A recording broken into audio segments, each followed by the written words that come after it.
तथा 26 जनवरी 1930 को स्वतंत्रता दिवस के रूप में मनाए जाने का संकल्प लिया गया और आज़ादी के पूर्व तक 26 जनवरी को स्वतंत्रता दिवस के रूप में मनाया जाता रहा, परंतु भारत 15 अगस्त 1947 को स्वतंत्र, जैसे कि हम सभी जानते हैं कि 15 अगस्त 1947 को हमारा देश आज़ाद हुआ था और तब से प्रत्येक 15 अगस्त को स्वतंत्रता दिवस के रूप में मनाया जाने लगा, जबकि स्वतंत्रता प्राप्ति के बाद 26 जनवरी की तिथि को अविस्मरणीय बनाने हेतु भारतीय संविधान को पूर्णतः 26 जनवरी 1950 को, जिस दिन हमारा संविधान बन के तैयार हुआ था, वर्ष 26 जनवरी को गणतंत्र दिवस के रूप में संपूर्ण भारत में मनाया जाता है। आप सभी को पता है। भारतीय संविधान में शामिल है डैश। अब चलिए इसमें देखते हैं इसका सही ऑप्शन क्या है। तो देखिए इसमें इसका जो सही आंसर है कि अगर आप अपडेटेड देखें तो आज के टाइम इसमें जो 400 लगभग अनुच्छेद है, क्योंकि अब चेंज हो चुका है और इसमें 22 भाग हैं और 12 सूचियाँ हैं। ठीक है, तो आज का जो करंट अगर देखें तो लगभग 400 अनुच्छेद है। ठीक है, तो आप वैसे इस हिसाब से आप 395 ही मान के चलिए।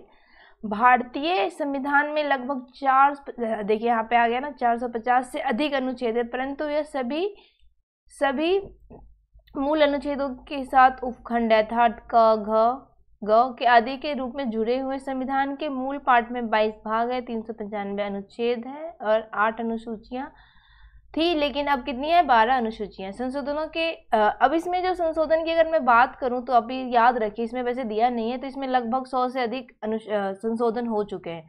नए अनुच्छेद में जोड़े गए, कुछ अनुच्छेद निकाले गए, नई अनुसूचियां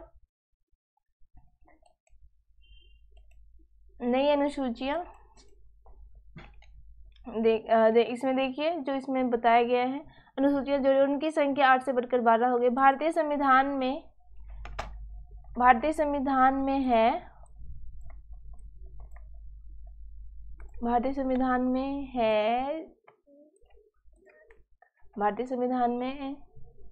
है 300 आर्टिकल, 350 आर्टिकल, 400 अधिक। जैसे कि अभी हमने देखा कि लगभग कितने हैं 400 अधिक आर्टिकल्स है। ठीक है, अब यहाँ पे है क्वेश्चन नंबर 4, देखते हैं, मिलान करें।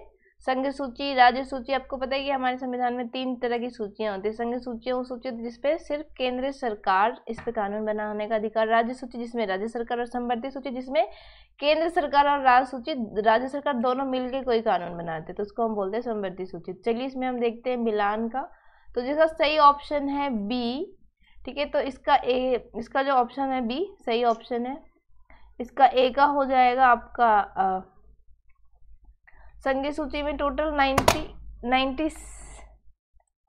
97 है और राज्य सूची में टोटल 66 प्रविष्टियां, संवर्ती सूची में 47 है, तो इसका सही ऑप्शन है बी। इसमें देखिए संघीय सूची में टोटल कितनी 97 प्रविष्टियां, वर्तमान की गणना के अनुसार इसमें टोटल 98 विषय दिया गया है और राज्य सूची में 66, लेकिन आज के हिसाब से देखें तो 59 विषयों पे राज्य सरकार इस पर कानून बना सकती है। संवर्ती सूची में टोटल 47 प्रविष्टियां, लेकिन आज के हिसाब से देखें तो 52 है। निम्न शब्दों पर विचार करें।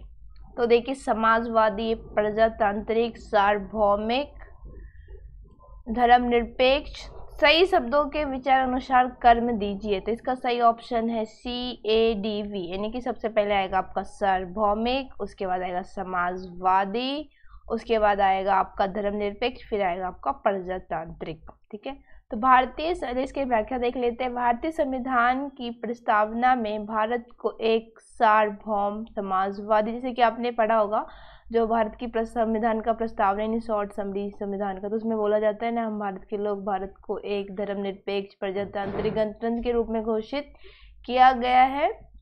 उल्लेखनीय है कि भारतीय संविधान में पथ निरपेक्ष शब्द का उल्लेख किया गया है, ना कि धर्मनिरपेक्ष। तो इस शब्द का ध्यान रखिए कि भारतीय संविधान में पथ निरपेक्ष शब्द का उल्लेख किया गया है, ना कि धर्मनिरपेक्ष, ताकि आपको गलती ना हो, तो इसलिए ध्यान रखिए। चलिए आगे क्वेश्चन देखते हैं। क्वेश्चन नंबर 6, भारतीय संविधान की प्रस्तावना में समाजवादी शब्द किस संशोधन के तहत जोड़ा गया है?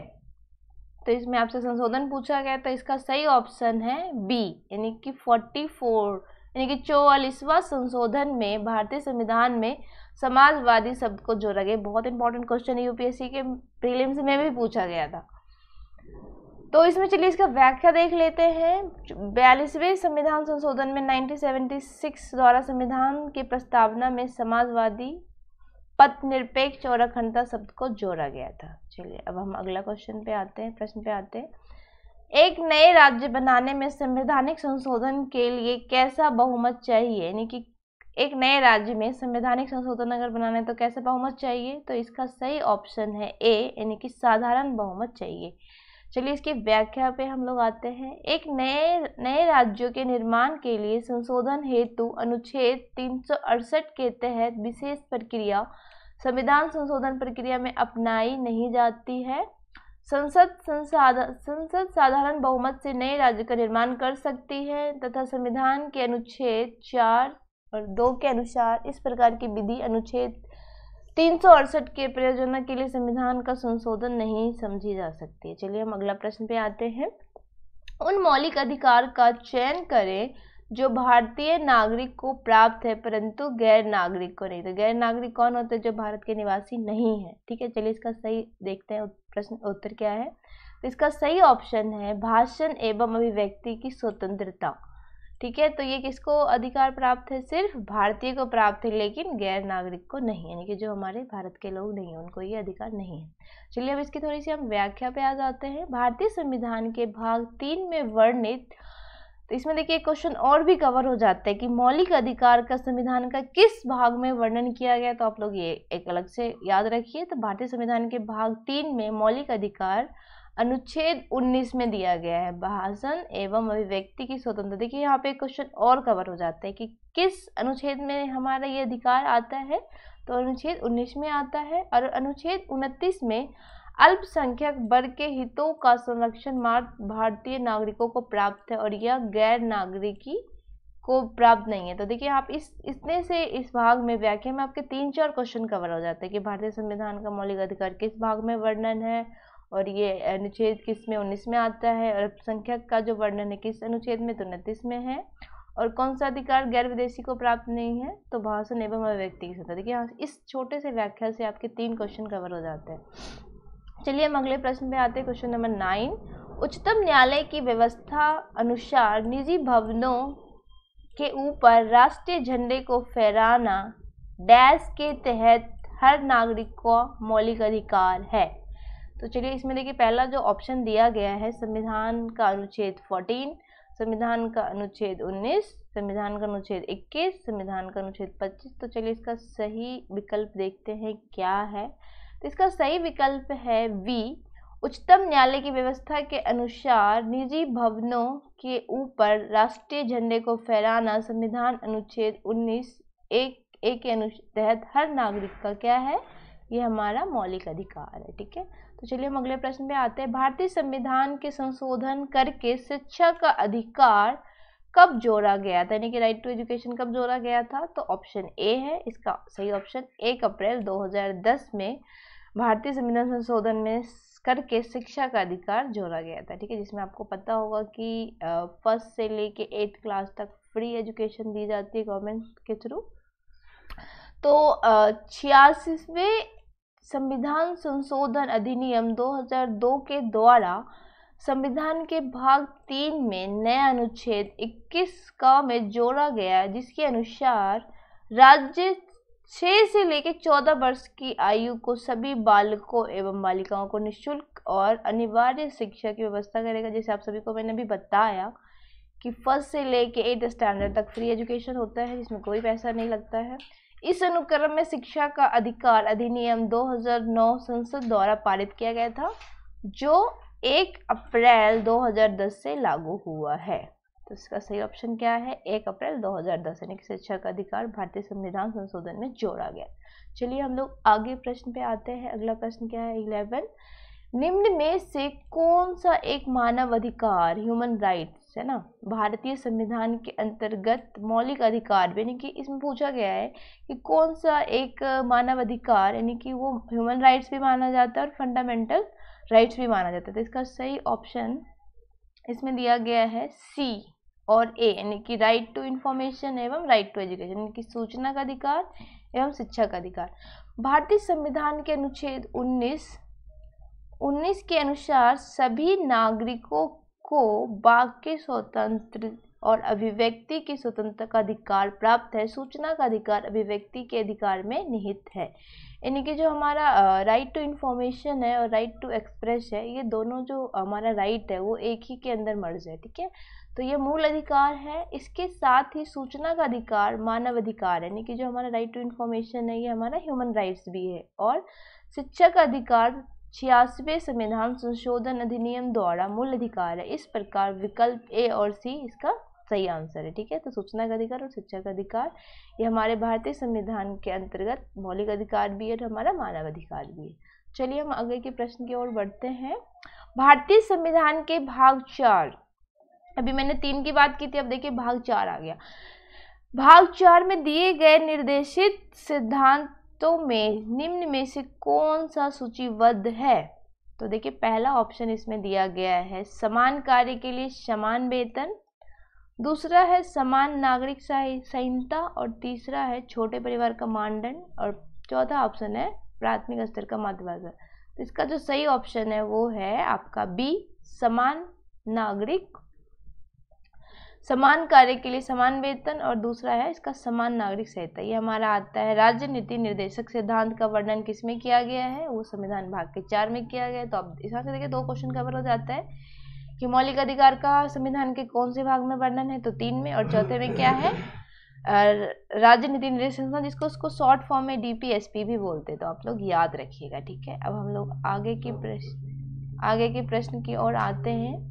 इसकी थोड़ी सी हम व्याख्या देख लेते हैं। भारतीय संविधान के भाग 4 में दिए गए निर्देशित सिद्धांत अनुच्छेद 39 में समान कार्य के लिए समान वेतन, अनुच्छेद 44 में नागरिकों के लिए समान नागरिक संहिता सूचीबद्ध है, जबकि अनुच्छेद 350 प्राथमिक स्तर पर मातृभाषा में शिक्षा देने का विशेष निर्देश देता है।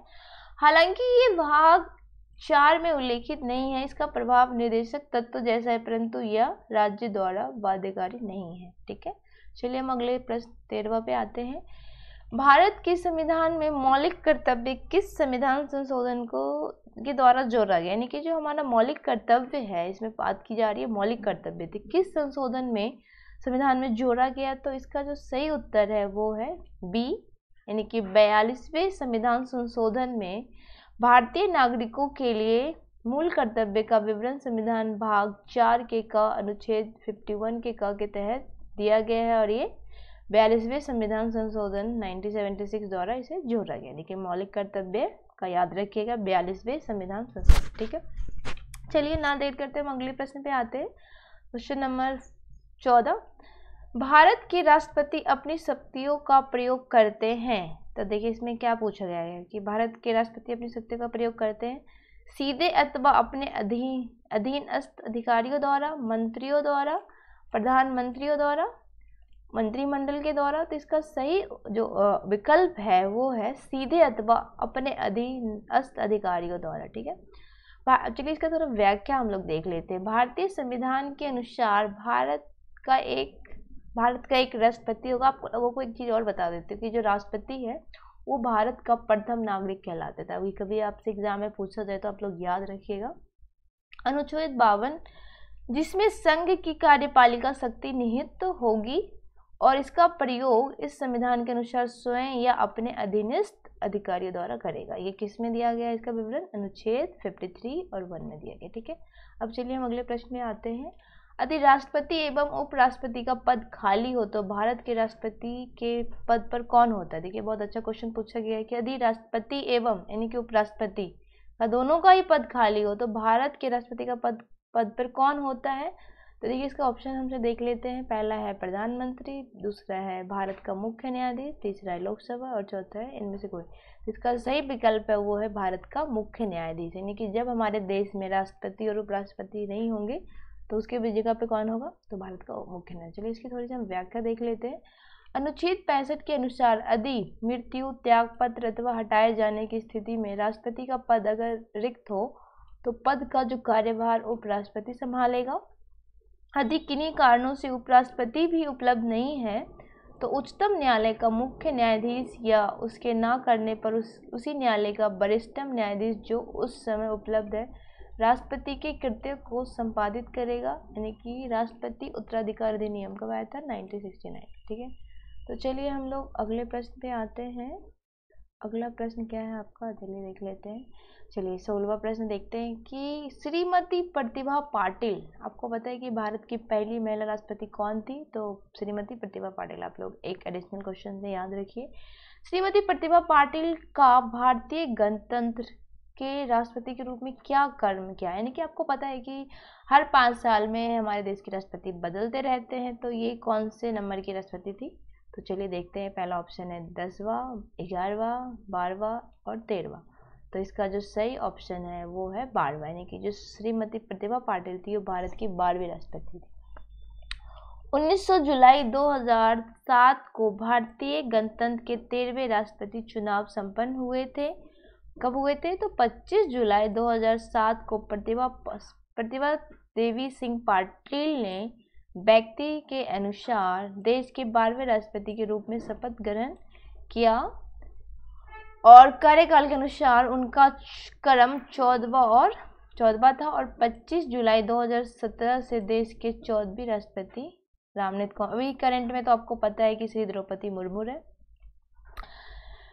17वां प्रश्न में आते हैं। चलिए, एक विधेयक जो संसद में प्रस्तुत किया जाता है कौन सी क्रिया के बाद अधिनियम बन जाता है? यानी कि जब भी कोई विधेयक, आपको पता है कि पहले लोकसभा में जाता है, फिर उसके बाद राज्यसभा में जाता है, उसके बाद फिर राष्ट्रपति के पास जाता है। तो चलिए देखते हैं इसमें कि कैसे अधिनियम बन जाता है। तो इसमें सही जो इसमें देखिए ऑप्शन पहला क्या दिया है कि जब वो संसद के दोनों सदनों द्वारा पारित हो जाता है, जब राष्ट्रपति अपनी सहमति दे देता है, जब प्रधानमंत्री इस पर हस्ताक्षर कर देता है, तो जब सर्वोच्च न्यायालय इसे केंद्रीय संसद के अधिकार क्षेत्र में से होना घोषित करता है। इसका सही विकल्प है जब राष्ट्रपति अपनी सहमति दे देता है तो वो पूर्ण रूप से एक विधेयक का रूप बन जाता है। चलिए थोड़ा सा हम इसकी व्याख्या देख लेते हैं। संविधान के अनुच्छेद 111 में विधेयक पर राष्ट्रपति की अनुमति से संबंधित उपबंध एक विधेयक जो संसद में प्रस्तुत किया जाता है वो अधिनियम तभी बन पाता है जब सदन के दोनों सदन, जैसे मैंने आपको बताया, लोकसभा और राज्यसभा के द्वारा, उसके बाद फिर राष्ट्रपति के पास जाता है और राष्ट्रपति उस पर हस्ताक्षर कर अपनी सहमति दे देता है, तो पूर्ण रूप से एक विधेयक का रूप बन जाता है। चलिए हम अगले प्रश्न पे आते हैं। प्रश्न 18, श्री मोहम्मद हामिद अंसारी का भारत के उपराष्ट्रपति के रूप में क्रमांक है? यानी कि ये भी जो मोहम्मद हामिद अंसारी हैं भारत के हमारे वाइस प्रेसिडेंट रह चुके हैं और इसमें पूछा गया है कि कौन से नंबर पे थे वो। तो पहला देखिए प्रश्न क्या है, 10वां, 11वां, 12वां, 13वां। तो इसका जो सही विकल्प है वो क्या है? सी, यानी कि 12वां उसका अंक आता है, यानी कि 12वें हमारे भारत के उपराष्ट्रपति रह चुके हैं। श्री मोहम्मद हामिद अंसारी भारत के उपराष्ट्रपति के रूप में व्यक्ति के अनुसार उनका जो क्रमांक, उन अनुसार क्रमांक 12वां है, जबकि उपराष्ट्रपति के रूप में उनका क्रमांक 13वां है। 13 अगस्त 2017 को एम वेंकैया नायडू देश के 13वें राष्ट्रपति हैं। चलिए प्रश्न नंबर 19 पे आते हैं। राष्ट्रीय सुरक्षा समिति का प्रधान कौन होता है? तो देखिए पहला विकल्प है गृह मंत्री, दूसरा विकल्प है प्रधानमंत्री, तीसरा विकल्प है राष्ट्रपति और चौथा विकल्प है उपराष्ट्रपति। तो इसका जो सही विकल्प है वो है प्रधानमंत्री, यानी कि राष्ट्रीय सुरक्षा समिति का प्रधान कौन होता है? तो प्रधानमंत्री। ठीक है, चलिए हम अगले प्रश्न पे आते हैं। प्रश्न 20, भारत सरकार का कौन सा अधिकारी सदस्य न होते हुए भी भारतीय संसद की कार्यवाही में भाग लेने का अधिकार रखता है? यानी कि देखिए इसमें क्या पूछा है, भारतीय सरकार का कौन सा अधिकारी सदस्य न होते हुए भी भारतीय संसद की कार्यवाही में भाग लेने का अधिकार रखता है? चलिए विकल्प देख लेते हैं। पहला विकल्प है उपराष्ट्रपति, दूसरा है अटॉर्नी जनरल और ऑप्शन तीसरा है नियंत्रक एवं महालेखा परीक्षक और चौथा है चुनाव आयोग और पांचवा है उपरोक्त में से कोई। तो इसका सही विकल्प है अटॉर्नी जनरल, यानी कि भारत सरकार में अटॉर्नी जनरल अधिकारी सदस्य न होते हुए भी भारतीय संसद की कार्रवाई में भाग लेने का क्या रखते हैं? अधिकार रखते हैं। तो इसका सही ऑप्शन क्या है? अटॉर्नी जनरल, याद रखिएगा। चलिए थोड़ी सी हम इसकी व्याख्या देख लेते हैं। राष्ट्रपति द्वारा नियुक्त किए जाने वाले महान्यायवादी में वही योग्यता होनी चाहिए जो सर्वोच्च न्यायालय के न्यायाधीश के लिए आवश्यक है। भारत के महान्यायवादी संसद का सदस्य न होता है परंतु किसी भी सदन में सदनों की संयुक्त बैठक में और संसद की किसी समिति में बोल सकता है, भाग ले सकता है, किंतु अपना मत नहीं दे सकता। अनुच्छेद 88 महान्यायवादी राष्ट्रपति के पश्चात पर्यंत अपना पद धारण करता है। अनुच्छेद 76 अतः राष्ट्रपति उससे पदच्युत करने का अधिकार रखता है। ठीक है, चलिए हम अगले प्रश्न पे आते हैं। 21 प्रश्न नंबर 21, एक गैर सदस्य के रूप में संसद किसी एक सदन की कार्यवाही में भाग ले सकता है। चलिए इसके विकल्प देखते हैं। उपराष्ट्रपति, मुख्य न्यायाधीश, महान्यायवादी, मुख्य निर्वाचक आयोग। यानी कि इसमें क्या ऑप्शन क्या है? ऑप्शन सी सही है, महान्यायवादी। यानी कि महान्यायवादी जो है वो एक गैर सदस्य के रूप में संसद के किसी भी एक सदन में कार्यवाही भाग ले सकता है। चलिए अब अगले प्रश्न पे आते हैं हम लोग। प्रश्न 22, एक एमपी की सीट को, एमपी का फुल फॉर्म क्या होता है? Member of parliament. ठीक है, तो आप लोग याद रखिएगा।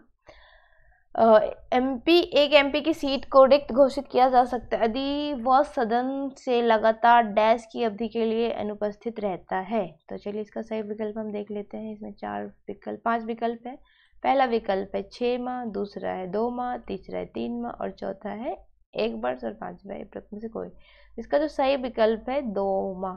ठीक है, तो इसमें क्या पूछा है? एक एमपी की सीट को रिक्त घोषित किया जा सकता है यदि वह सदन से लगातार यानी कि 2 माह की अवधि के लिए अनुपस्थित रहता है। ठीक है, चलिए इसकी थोड़ी सी हम व्याख्या पे आ जाते हैं। भारतीय संविधान अनुच्छेद 101(4) के तहत संसद तथा अनुच्छेद 190(4) के तहत राज्य विधानमंडल किसी भी सदस्य की सदस्यता तब समाप्त समझी जाती है जब वह 60 दिन की अवधि तक सदन की अनुज्ञा के बिना सभी अधिवेशनों से अनुपस्थित रहता है, परंतु इस अवधि में सदन के सत्रावसान या निरंतर 4 से अधिक दिनों के लिए स्थगित समय नहीं जोड़ा सकता है। ठीक है, चलिए हम अगले प्रश्न में आते हैं। राज्यसभा में प्रश्न नंबर 23, राज्यसभा में होते हैं डैश। तो चलिए इसके सारे विकल्प हम लोग देख लेते हैं। 280 सदस्य, जिनमें से 20 सदस्य भारत के राष्ट्रपति द्वारा मनोनीत किया जाता है। दूसरा विकल्प है 275 सदस्य, जिनमें से 18 सदस्य भारतीय राष्ट्रपति द्वारा मनोनीत किया जाता है। तीसरा है 250 सदस्य, जिनमें से 12 सदस्य राष्ट्रपति द्वारा मनोनीत किए जाते हैं।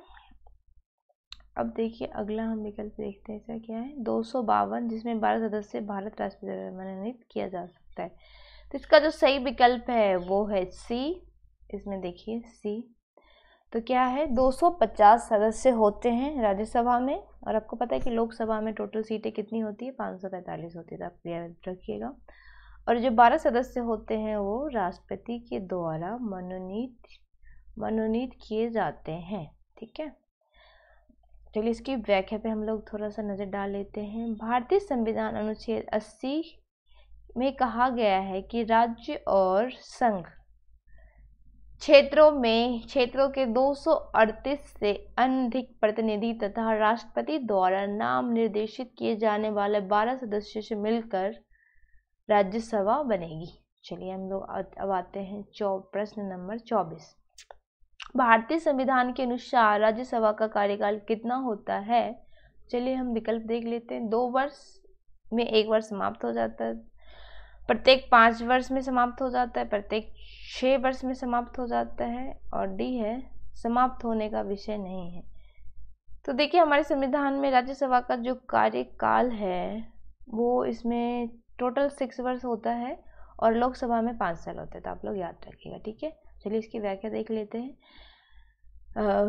अनुच्छेद 83 के अनुसार राज्यसभा का विघटन नहीं होगा, अर्थात यह एक अस्थायी सदन है। इसके 1/3 सदस्य प्रत्येक 2 वर्ष समाप्ति पर निवृत्त हो जाते हैं। इस प्रकार राज्यसभा के सदस्यों का जो कार्यकाल होता है वो 6 वर्ष होता है, और लोकसभा का कितना होता है? तो आप लोग याद रखिए, इसको शॉर्ट फॉर्म में LS बोल सकते हैं। इसका जो होता है वो कार्यकाल कितना होता है? तो 5 वर्ष होता है। ठीक है, याद रखिएगा। ठीक है, चलिए अब हम लोग प्रश्न नंबर 25 पे आ जाते हैं। इसमें क्या पूछा गया है? किस सभा का अध्यक्ष उसका सदस्य नहीं होता है? तो पहला विकल्प है राज्यसभा, दूसरा विकल्प है लोकसभा, तीसरा विकल्प है विधानसभा और चौथा विकल्प है विधान परिषद। तो इसमें क्या प्रश्न है? किस सभा का अध्यक्ष उसका सदस्य नहीं होता है? तो राज्यसभा, लोकसभा, विधानसभा, विधान परिषद। तो इसका जो सही विकल्प है वो है ए, यानी कि राज्यसभा का जो अध्यक्ष होता है उसका सदस्य नहीं होता है। राज्यसभा का पदेन सभापति उपराष्ट्रपति होता है और वह राज्यसभा का सदस्य नहीं होता है, ठीक है, परंतु उसका निर्वाचन संसद के दोनों सदनों के सदस्यों द्वारा होता है। संविधान के अनुच्छेद 89(1) के अनुसार एवं अनुच्छेद 64 के अनुसार वो राज्यसभा का क्या होगा, पदेन सभापति होगा। चलिए अब हम लोग प्रश्न नंबर 26 पे आ जाते हैं। राज्यसभा का पदेन अध्यक्ष कौन होता है? जैसे कि अभी हमने इसकी व्याख्या करी और फिर से इस प्रश्न को दोबारा पूछा गया 2017 में। इसमें विकल्प देख लेते हैं क्या क्या है। राष्ट्रपति है, दूसरा उपराष्ट्रपति है, तीसरा प्रधानमंत्री है और चौथा है उपयुक्त में से कोई नहीं, और यहाँ पे ए में कोई नहीं। तभी हमने जैसे देखा ऊपर जो प्रश्न है सेम प्रश्न यहाँ पे भी पूछा गया। तो राज्यसभा का पदेन अध्यक्ष कौन होता है? तो उपराष्ट्रपति होता है। चलिए अब हम लोग प्रश्न नंबर 27 पे आ जाते हैं। निम्नलिखित कथनों में से कौन सा सही नहीं है? तो पहला जो विकल्प है, धन संपत्ति के मामले में राज्यसभा शक्तिहीन है। दूसरा विकल्प है, धन विधेयक शुरुआत राज्यसभा में होती है। लोकसभा द्वारा पारित किए जाने वाले राज्यसभा को 14 दिनों के भीतर विधेयक को पारित करना होता है। राज्यसभा किसी धन विधेयक को पारित कर सकती है अथवा कतिपय सिफारिशों के साथ उसे लोकसभा में लौटा सकती है। तो चलिए इसका जो सही विकल्प है वो क्या है, इसमें से कौन सा कथन सही नहीं है? तो देखिए ऑप्शन नंबर जो बी है, धन विधेयक की शुरुआत राज्यसभा में होती है, ये कथन जो है वो सही नहीं है, ठीक है। अब इसकी थोड़ी सी हम व्याख्या देख लेते हैं ताकि हमारे जो डाउट है वो क्लियर हो जाए। अनुच्छेद 109 के अनुसार धन विधेयक राज्यसभा में पुनर्स्थापित नहीं किया जाएगा। साथ ही अनुच्छेद 109(2) में कहा गया है कि राज्यसभा को धन विधेयक 14 दिन की अवधि में पारित करना होगा।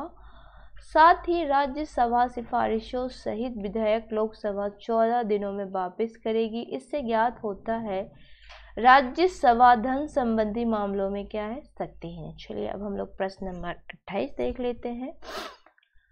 धन विधेयक पेश किया जा सकता है, यानी किस दो सभा होती है, तो एक होता है आपका लोकसभा और दूसरा होता है आपका राज्यसभा। तो इसको आप RS और LS के शॉर्ट फॉर्म में याद रख सकते हैं, ठीक है। तो धन विधेयक पेश किया जाता है केवल लोकसभा में, जैसे कि अभी हमने उसकी व्याख्या ऊपर की थी। यस, तो धन विधेयक को केवल और केवल लोकसभा में पेश किया जा सकता है, ठीक है। तो याद रखिएगा। अगला प्रश्न है प्रश्न नंबर 29। चलिए हम लोग अब 29 पे आ गए। लेखानुदान बना है, इसका हम विकल्प देख लेते हैं। ये पूछा गया है, BPSC ने 2016 में पूछा गया है।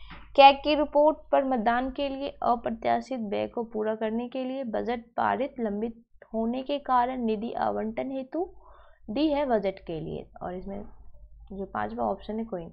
तो चलिए इसका जो सही विकल्प है लेखानुदान बना है, तो इसका जो सही ऑप्शन है वो है सी, बजट पारित लंबित होने के कारण निधि आवंटन हेतु। यानी कि चलिए थोड़ी हम इसकी व्याख्या को देख लेते ताकि हमारे जो क्लैरिटी हो इस टॉपिक पे अच्छे से हो जाए।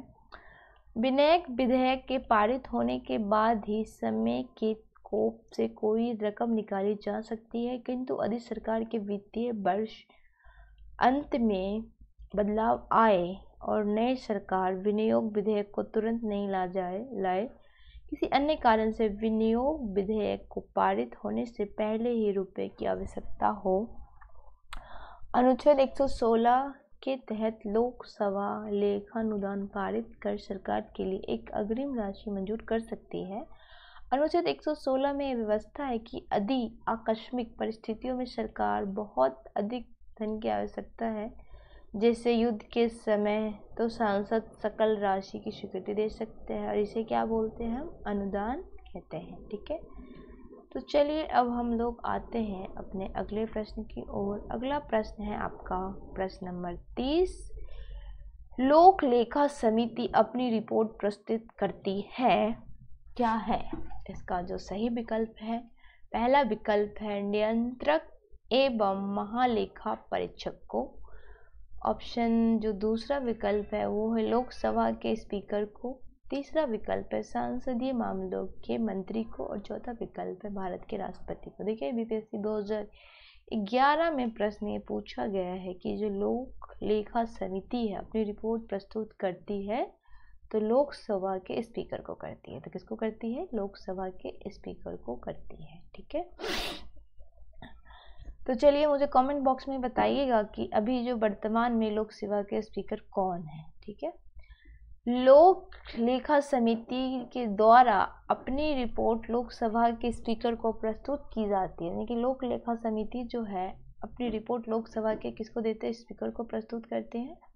लोक लेखा समिति लोक व्ययों पर नियंत्रण रखने वाली एक संसदीय समिति है। इनमें लोकसभा के 15 और राज्यसभा के 7 सदस्यों समेत कुल 22 सदस्य होते हैं। इसका उद्देश्य लोक व्यय के दुरुपयोग एवं अनियमितताओं के सदन के समक्ष उजागर करना होता है। यह उन लोक प्राधिकारियों के विरुद्ध कार्यवाही भी की सिफारिश करती है जो व्यय के दुरुपयोग हेतु तो उत्तरदायी पाए जाते हैं। समिति नियंत्रक एवं महालेखक लेखा परीक्षक की रिपोर्ट को आधार मानकर लोक व्ययों का परीक्षण करती है। सामान्य विपक्ष के लोकसभा सदस्य को इसका अध्यक्ष नियुक्त किए जाने की प्रथा यानी कि 1967 से 68 से लोक लेखा समिति के अध्यक्ष नियुक्ति लोकसभा के अध्यक्ष के द्वारा की जाती है। चलिए हम लोग आ गए हैं प्रश्न नंबर 31 पे। तो चलिए हम देखते हैं निम्नलिखित कथनों में से कौन सा एक सही नहीं है। यानी कि देखिए आपको ये जो स्टेट पीसीएस का एग्जाम है उसमें क्वेश्चन बड़ा खतरनाक पूछा जाता है। देख रहे हैं इसमें क्या पूछा है, कौन सा कथन सही नहीं है। इसमें आप किसी भी विषय का अगर आप अध्ययन करते हैं तो आपको पूरे फैक्चुअल तरह से आपको अध्ययन करना पड़ेगा, यानी कि पूरा चीज़ें जानना पड़ेगा। ठीक है, तो इसमें देखिए सही विकल्प क्या है? सर्वोच्च न्यायालय का गठन 1950 में हुआ था। और इसमें दूसरा जो विकल्प है सर्वोच्च न्यायालय देश की उच्चतम अदालत है जिसमें अपील की जाती है। तीसरा विकल्प है सर्वोच्च न्यायालय कोर्ट मार्शल को छोड़ अन्य किसी भी उच्च न्यायालय अदालतों की सुनवाई करता है। और चौथा विकल्प है सर्वोच्च न्यायालय कोर्ट मार्शल के साथ अन्य किसी भी उच्च न्यायालय अदालत की सुनवाई करता है। तो इसका जो सही विकल्प है वो क्या है? विकल्प नंबर सी। इसमें नहीं कि ये वाला जो ऑप्शन है वो सही नहीं है। सर्वोच्च न्यायालय कोर्ट मार्शल को छोड़कर अन्य किसी भी उच्च न्यायालय अदालतों की सुनवाई कर सकता है। चलिए थोड़ी इसकी हम व्याख्या पर नजर डाल लेते हैं। सशस्त्र सेना न्यायाधिकरण अधिनियम 2007 के प्रावधान के अनुसार कोर्ट मार्शल की अपील सर्वोच्च न्यायालय में की जा सकती है। चलिए हम लोग आगे की ओर बढ़ते हैं। अब प्रश्न नंबर हम लोग 32 पे आ गए हैं। राज्य सरकार की कार्यकारी अध्यक्ष संवैधानिक का प्रमुख कौन है? देखिए बहुत अच्छा प्रश्न पूछा गया है। ये जो क्लास 11वीं की एनसीईआरटी से डायरेक्टली ये क्वेश्चन उठाया गया है। बीपीएससी प्री 2011 में पूछा है। तो इसका सही विकल्प क्या है? राज्यपाल है। तो इसलिए हम लोग आपसे कहना चाहते हैं कि आप लोग एनसीईआरटी को जरूर पढ़िए। डायरेक्टली क्लास 11वीं की एनसीईआरटी पाठ्य पुस्तक से क्वेश्चन को डायरेक्टली पिक किया गया है। तो इसका सही विकल्प क्या है? बी, यानी कि राज्य सरकार का कार्यकारी अध्यक्ष और संवैधानिक का प्रमुख कौन है? तो राज्यपाल है। ठीक है, चलिए थोड़ी हम इसकी व्याख्या पर नजर डाल लेते हैं। संविधान के अनुच्छेद 154(1) के अनुसार राज्य की कार्यपालिका का शक्ति राज्यपाल में निहित होगी। इसका प्रयोग वह इस संविधान के अनुसार स्वयं अपने अधीनस्थ अधिकारियों के द्वारा करेगा। अब हम लोग आ गए प्रश्न नंबर 33 पे। एक उच्च न्यायालय का न्यायाधीश अपना त्याग पत्र संबोधित करता है डैश। तो चलिए पहला विकल्प है राष्ट्रपति, दूसरा विकल्प है भारत के मुख्य न्यायाधीश, तीसरा विकल्प है राज्य के उच्च न्यायालय के मुख्य न्यायाधीश, चौथा है राज्य के राज्यपाल। तो देखिए इसका सही जो विकल्प है वो है ए, यानी कि राष्ट्रपति। यानी कि एक उच्च न्यायालय का न्यायाधीश अपना जो त्याग पत्र है यानी कि रिजाइनिंग लेटर है वो किसको देते संबोधित करते हैं? तो भारत के राष्ट्रपति को करते हैं। ठीक है, चलिए हम इसकी व्याख्या देख लेते हैं। उच्च न्यायालय का न्यायाधीश अपने पद की शपथ लेने के बाद 62 वर्ष की आयु तक अपने पद पर कार्यरत रहता है। यानी कि देखिए उच्च न्यायालय का न्यायाधीश इस तरह अलग तरह से भी क्वेश्चन पूछा जा सकता है कि न्यायाधीश कितने आयु तक अपने पद पर कार्यरत रहता है? 62 वर्ष। ठीक है, इससे पूर्व वह राष्ट्रपति को संबोधित अपने हस्ताक्षर युक्त पत्र द्वारा अपना त्याग पत्र कर सकता है। 217(1) के साथ ही उसे सिद्ध कदाचार या असमर्थता के आधार पर संसद के दोनों सदनों द्वारा अलग अलग कुल बहुमत में से जो उपस्थित एवं मतदान करने वाले सदस्यों को 2/3 द्वारा पारित प्रस्ताव राष्ट्रपति द्वारा पदमुक्त किया जा सकता है। चलिए अब हम लोग आगे के प्रश्न के देखते हैं। 34, भारत में चलित न्यायालय, इसको हिंदी में क्या बोलते हैं हम, मोबाइल कोर्ट, चलित न्यायालय, इसका मानस पुत्र क्या है? ये बीपीएससी ने 2008 में पूछा है। तो इसका जो सही विकल्प है वो है डॉक्टर एपीजे अब्दुल कलाम, जिसे हम क्या बोलते हैं, मिसाइल मैन ऑफ इंडिया भी बोलते हैं। ठीक है, याद रखिएगा आप। भारत में चलित न्यायालय, इसका मानस पुत्र कौन है? तो डॉक्टर एपीजे अब्दुल कलाम को माना जाता है, जिसे हम मिसाइल मैन ऑफ इंडिया के नाम से भी जानते हैं। 4 अगस्त 2007 को हरियाणा के मेवात जिले में स्थित पुन्हाना देश की पहली मोबाइल सघन अदालत का उद्घाटन किया गया। इसका शुभारंभ भारत के तत्कालीन मुख्य न्यायाधीश के.जी. बालकृष्णन ने किया।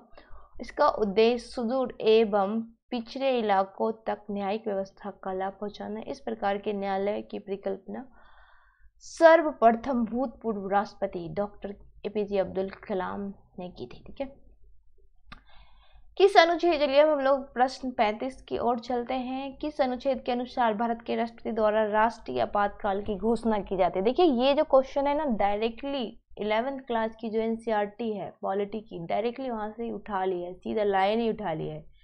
इसलिए हम आप लोगों से आग्रह करना चाहेंगे, आप कोई भी एग्जाम की तैयारी करें तो सबसे पहले आप अपनी एनसीईआरटी जरूर पढ़ें। तो देखिए इसमें जो पूछा गया आपातकाल की घोषणा, तो इसमें जो अनुच्छेद ऑप्शन ए है वो है 352, यानी कि अनुच्छेद 352 के अनुसार भारत के राष्ट्रपति द्वारा राष्ट्रीय आपातकाल की घोषणा की। चलिए इसी प्रश्न के आधार पर मेरे दिमाग में एक प्रश्न आया है कि भारत में सबसे पहले आपातकाल की घोषणा किस सन में की गई थी? चलिए इसका आंसर मुझे आप कमेंट बॉक्स में दीजिए। चलिए अब हम लोग प्रश्न नंबर 36, चलिए थोड़ी इसकी हम व्याख्या देख लेते हैं। अनुच्छेद 352 यदि राष्ट्रपति को इस बात का समाधान हो जाए कि गंभीर आपात की स्थिति विद्यमान है या होने के निकट है, जिससे युद्ध, बाहरी आक्रमण या सशस्त्र विद्रोह से भारत या उसके भाग्य में संकट पैदा हो सकता है, तो इस अनुच्छेद का प्रयोग राष्ट्रपति कर सकते हैं। धात्य व मूल विधान अनुच्छेद 352 के आंतरिक अशांति के स्थान पर 44वें संविधान संशोधन 1978 सशस्त्र विद्रोह प्रस्थापित किया गया था। अनुच्छेद 355 संघ का ये कर्तव्य है कि बाहरी आक्रमण और आंतरिक अशांति से प्रत्येक राज्य की रक्षा करे। अनुच्छेद 356 यदि राष्ट्रपति को किसी राज्य के राज्यपाल प्रतिवेदन मिलने या अन्यथा वह समाधान हो जाता है कि ऐसी स्थिति उत्पन्न हो गई है जिससे उस राज्य का शासन इस संविधान के उपबंधों के अनुसार नहीं चलाया जा सकता है, तो राष्ट्रपति इस अनुच्छेद का प्रयोग उस राज्य में राष्ट्रपति शासन लगा सकते हैं। ठीक है, अगर यानी कि हमारे देश में अगर कुछ ऐसी स्थिति बन गई है तो इस स्थिति में क्या कर सकते हैं, यानी कि देश में राष्ट्रपति शासन लगा सकते हैं।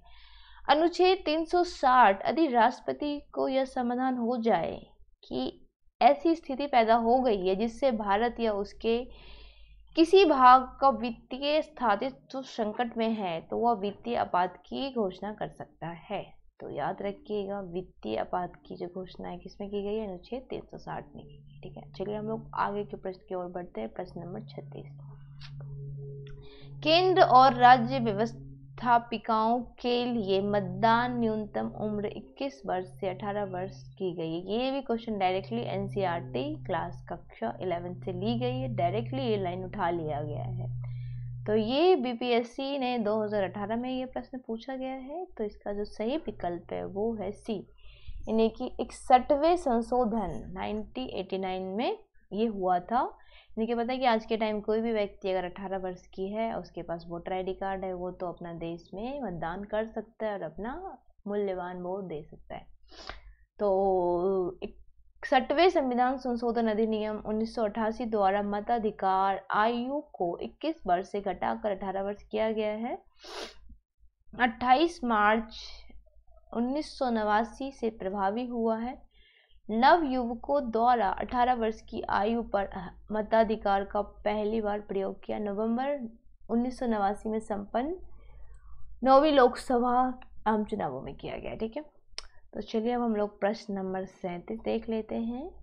आम चुनावों में मतदान की आयु 21 वर्ष से घटाकर 18 वर्ष कर दी गई। देखिए अभी हमने ऊपर ये प्रश्न देखा और बीपीएससी ने दोबारा इस प्रश्न को कब पूछा गया था? 1996 में पूछा गया। तो इसका जो सही विकल्प है वो अभी हमने ऊपर देखा था ऊपर के प्रश्नों में, तो 61वें संशोधन द्वारा। ठीक है, चलिए हम लोग आ जाते हैं प्रश्न नंबर 38 पे। ठीक है, भारतीय संविधान की 8वीं सूची में मान्य सरकारी भाषाओं की संख्या है, यानी कि हमारे भारत में जो 8वीं सूची है उसमें मान्य सरकारी भाषाओं की संख्या कितनी है? तो आपको पता है कि हमारे भारतीय संविधान में 18 भाषा की दी गई है। ठीक है, 18 भाषा दी गई है, शामिल किया गया है। ठीक है, तो ये कब हुआ था? 92 संविधान संशोधन 2003 से पूर्व संविधान की 8वीं अनुसूची में शामिल भाषाओं की जो संख्या है टोटल 18 भाषा है, जो इस संशोधन के बाद अब कितनी हो गई है? और आज के अगर वर्तमान में देखें तो टोटल कितनी हो गई? 22 भाषाओं को हमारे संविधान के अनुसूची में 8वीं अनुसूची में शामिल की गई है। ठीक है, तो चलिए हम लोग प्रश्न नंबर 39 देख लेते हैं। सीडीपी एवं एनईएस के पुनर्गठन के लिए 1957 में एनडीसी द्वारा स्थापित समिति का नाम बताएं जिसने ग्रामीण स्थानीय सरकार की त्रिस्तरीय प्रणाली का सुझाव दिया था। ठीक है, तो आपको पता है कि सरकार जो त्रिस्तरीय होता है, एक राष्ट्रीय स्तर पर, एक राज्य स्तर पर, एक जिला स्तर पर। ठीक है, तो इसका जो सही विकल्प है चलिए देख लेते हैं। पहला जो विकल्प है वो बलवंत राय मेहता समिति, दूसरा है अशोक मेहता समिति, तीसरा है प्रजातांत्रिक विकेंद्रीकरण पर महाराष्ट्र समिति, चौथा है ग्राम नगर संबंध समिति। तो इसका जो सही विकल्प है वो क्या है? बलवंत राय मेहता समिति जब आई थी तब उन्होंने त्रिस्तरीय प्रणाली का सुझाव दिया था इन्हें। ठीक है, राज्य स्तर और जिला स्तर। ठीक है, चलिए अब हम लोग प्रश्न नंबर 40 देख लेते हैं। निम्नलिखित विशेषताओं में से केंद्र शासन व्यवस्था के लिए कौन सा जो विकल्प है वो सही नहीं है? तो पहला जो विकल्प है वो है त्वरित निर्णय, दूसरा विकल्प है लचीलापन, तीसरा विकल्प है बड़े देशों के लिए आदर्श, चौथा विकल्प है कानून की एकरूपता। उपरोक्त में से कोई नहीं। तो इसका जो सही विकल्प है वो है सी, बड़े देशों के लिए आदर्श। यानी कि इसमें पूछा केंद्र शासन व्यवस्था के लिए कौन सा सही नहीं है? तो बड़े देशों के लिए आदर्श। ठीक है, चलिए इसकी व्याख्या पे एक और हम नजर डाल लेते हैं।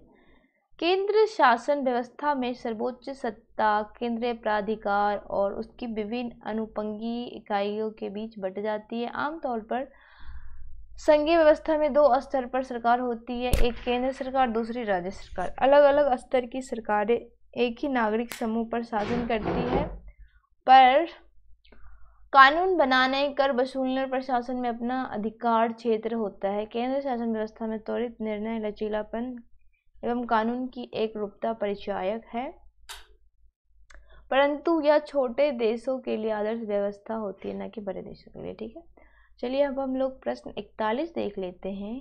विकेंद्रीकरण प्रणाली की सिफारिश किसने की थी? यानी कि डिसेंट्रलाइज सिस्टम जो है, यानी कि जो हमारे गवर्नमेंट्स की अलग अलग पावर दी गई है, नेशनल लेवल पे, स्टेट लेवल पे, डिस्ट्रिक्ट लेवल पे, तो किसने किया डिसेंट्रलाइजेशन?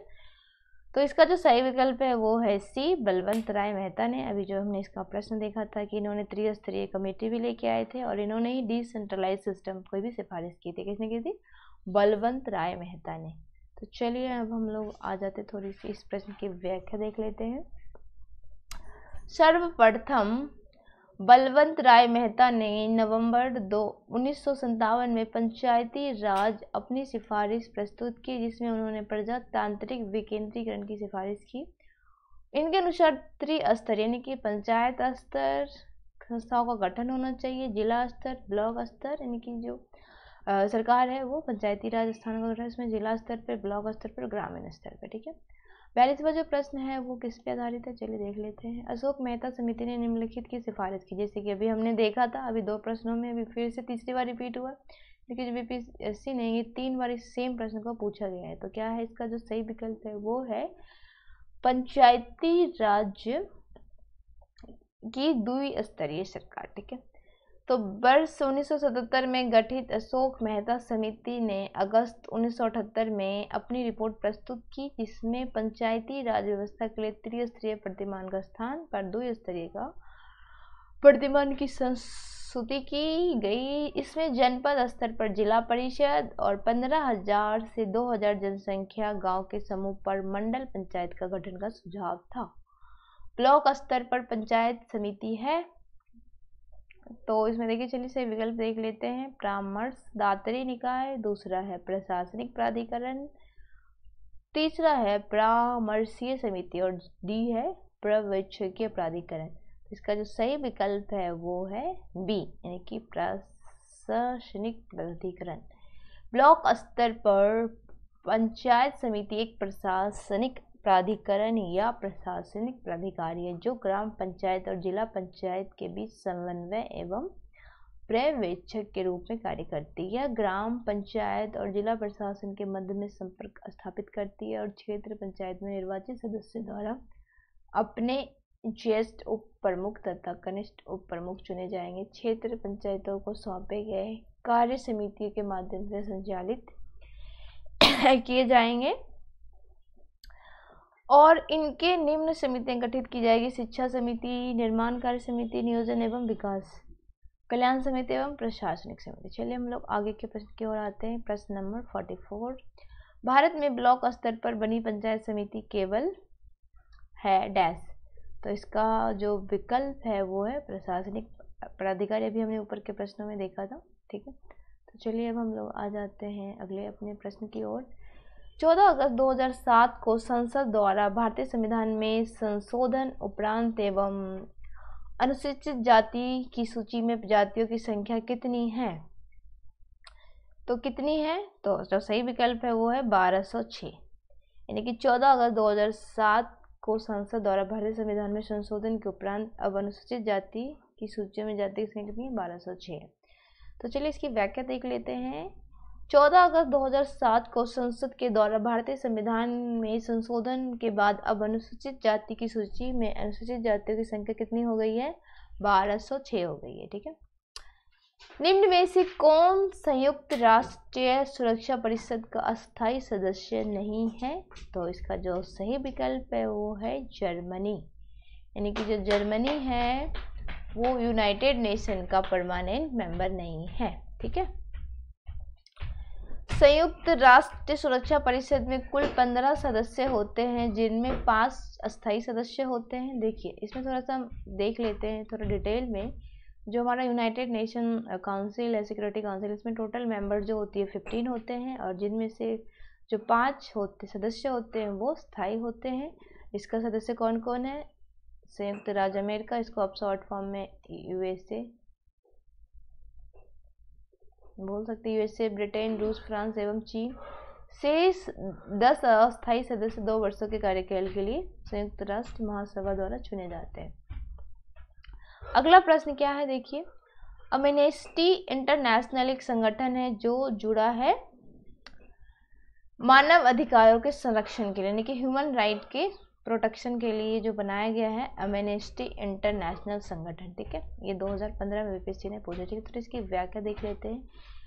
एमनेस्टी इंटरनेशनल एक विश्वव्यापी मानवाधिकार आंदोलन है। इसकी स्थापना वर्ष 1961 में लंदन के एक बैरिस्टर पीटर बेंसन ने की थी। वर्ष 1961 पीटर बेंसन ने विश्व में हो रही अनैतिक गिरफ्तारी के विरोध में द फॉरगेटन प्रिजनर नामक एक लेख लिखा। एमनेस्टी इंटरनेशनल उन्हीं विचारों का एक मूर्त रूप है। इसका मुख्यालय कहाँ है? इसका जो एमनेस्टी का हेडक्वार्टर कहाँ है? तो लंदन में, याद रखिएगा, ठीक है। हम लोग आगे के प्रश्न की ओर देख लेते हैं। चीन की समाचार एजेंसी का क्या नाम है? ठीक है, तो इसका देखिए जो सही विकल्प है वो है सी, न्यू चाइना न्यूज़ एजेंसी, यानी कि समाचार एजेंसी का क्या नाम है? न्यू चाइना न्यूज़ एजेंसी, ठीक है। तो आप लोग ऐसे याद कर सकते हैं। न्यू चाइना न्यूज़ एजेंसी, जिसे सिहुआ न्यूज़ एजेंसी भी कहते हैं, चीन की समाचार एजेंसी है। चलिए अब हम लोग प्रश्न नंबर 39 देख लेते हैं। किस देश की सरकारी रिपोर्ट को येलो बुक कहा जाता है? तो इसमें पहला विकल्प है फ्रांस, दूसरा है ब्रिटेन, और जो तीसरा विकल्प है वो है इटली और चौथा है जर्मनी। तो इसमें क्या बोला गया है, येलो बुक फ्रांस सरकार की सरकारी रिपोर्ट है। अब हम लोग लास्ट प्रश्न पे आते हैं। भारत के प्रथम विधि विश्वविद्यालय की स्थापना अगस्त 1987 में कहाँ हुई थी?